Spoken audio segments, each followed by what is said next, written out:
Hello मुलांनो, कसे आहात? मी तुमची लक्ष्मी आजी. तर आज आपण संक्षिप्त रूप द्या हे उदाहरण सोडवूया. तर संक्षिप्त रूप म्हणजे काय? तर हे जी अशी संख्या असते अपूर्णांकात, त्यांना आपण कोणत्याही एका संख्येने दोन्ही वर आणि खाली कोणत्याही एका संख्येने भाग जात असेल तर ते पाहून आपण कट करत असतो. कट करायचं आणि छोटी करायची संख्या बस. आता हे किती आहेत? 72 आहेत. शेवटी 2 आहेत आणि ह्याच्या शेवटी 0 आहेत. म्हणजे 2ने तर भाग जातो. पुन्हा बघा 7 आणि 2 किती? 9 आणि हे 9 आहेत. म्हणजे दोघांना 9ला वरच्या पण 72ला 3ने भाग 9ला भाग जातो 3ने. मग ह्या 9ला पण जातोच. मग 3ने पण भाग जातो. तर आपण मोठी संख्या घ्यायची असते.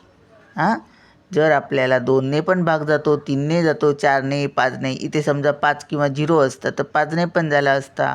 म्हणजे मोठ्यात मोठी संख्या आपल्याला इथे त्याने भाग घालवायचा असतो. पण जर आपल्याला नाही आठवत, नाही जमत तरी काळजी करायची नाही. इथे 2 आहेत, इथे 0 आहेत. 2ने तर भाग जातोच ना. मग आपण 2ने भाग घालवायचा. चला. 42 6 1 राहिला. मग 12 होणार. बेसक 12. बेचोक 8 1 राहिला. 10 होणार. बेपंच 10. आता बघा, आता 3ने भाग जाणार. आता तर 2ने भाग जाणार नाही. मग 3ने बघूया. 3ने कालवा बघा. 4 आणि 5 9 आणि हे तर दिसतात आहे. 3 एके 3 3 दुने 6 बघा. 3 एके 3 3 दुने 6. आता बघा 3 एके 3 1 राहिला. 15 झाले. 3 पाची 15. पुन्हा बघा 3ने 15ला पण भाग जातो, 12ला पण भाग जातो. 3 पाची 15 3 चोक 12 झालं एवढंच. मग किती उत्तर आलं?